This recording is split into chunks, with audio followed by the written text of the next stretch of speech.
qu'est-ce que l'on peut dire dans les grands enseignements qu'on peut tirer de cette journée qui était très très longue, hein. Il a commencé à l'aube et encore une fois, elle se poursuit.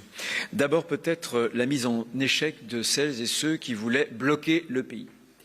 Eh bien, nous avons précisément mis en échec cette stratégie et les bloqueurs n'ont pas bloqué la France. Il y a eu de très très nombreuses tentatives, des tentatives qui ont parfois été violentes, je l'ai déjà indiqué ce matin.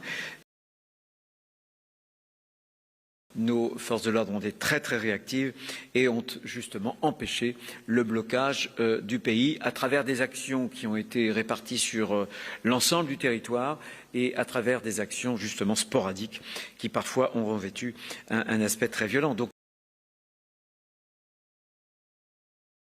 l'autre enseignement, celui que l'on pressentait, c'est qu'il y a une forme de confiscation, de détournement de cette mobilisation.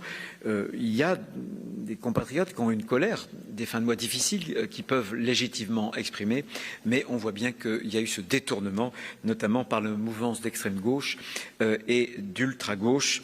Il y a eu une mobilisation qui a été une mobilisation importante, hein, de près de 200 000 sur l'ensemble du territoire. Au moment où je vous parle donc des assemblées générales se sont déjà terminées, d'autres se poursuivent.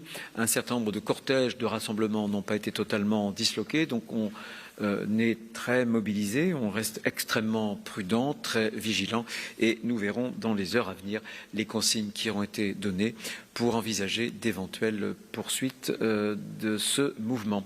Je vous remercie de votre attention.